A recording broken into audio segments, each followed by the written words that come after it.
Welcome to the 6th episode of the Auroville News Podcast, where we explore crucial developments in our community.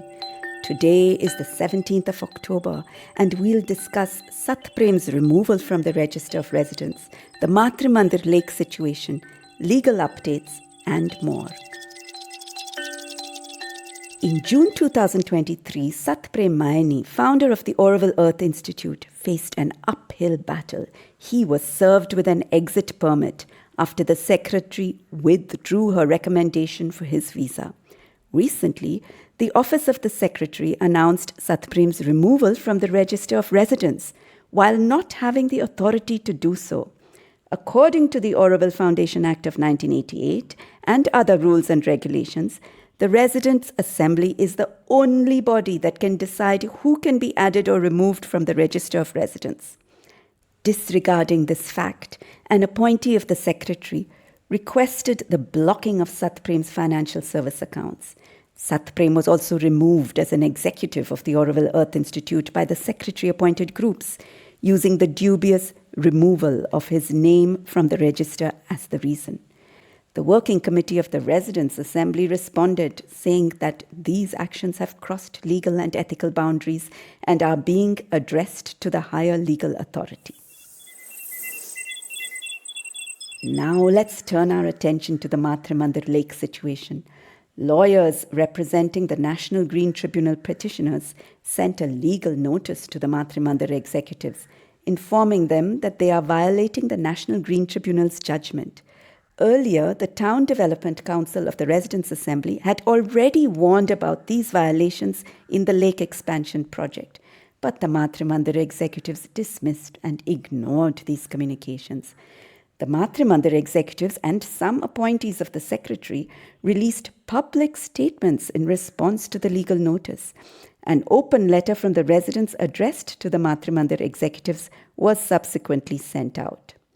In the following days, feedback from the community revealed that over 80% of the 273 respondents shared two main concerns with the Matrimandir Lake extension: the absence of a water management plan and proceeding with the second phase before completing the test lake.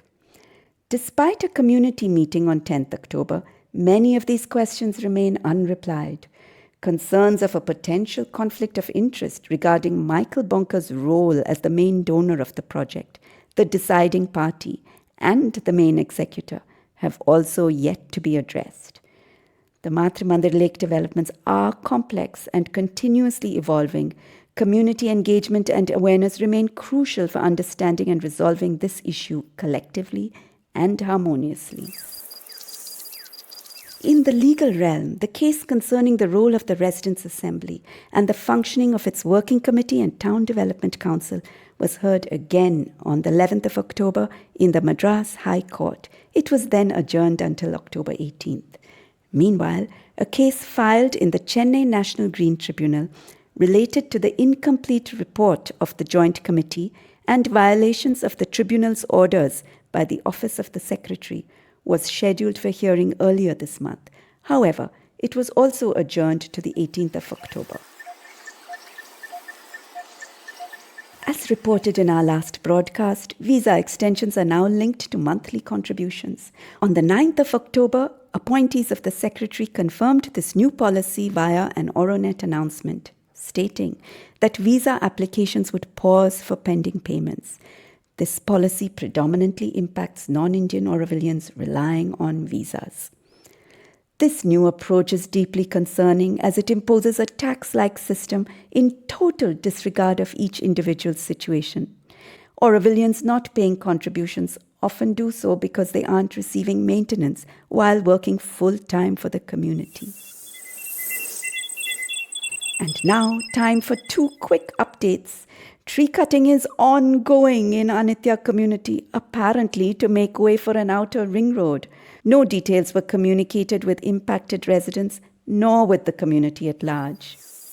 The farm group issued their September 2023 report, in which they shared that after all of the farmer maintenances were cut off by the Secretary's appointees, They are now surviving on savings or making money for living expenses by doing non-farming activities. Everyone's help is welcome.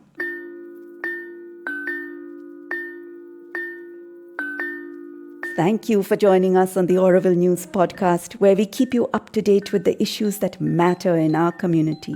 If you have questions or comments on today's topics or anything related to Auroville, please reach out to media@auroville.services.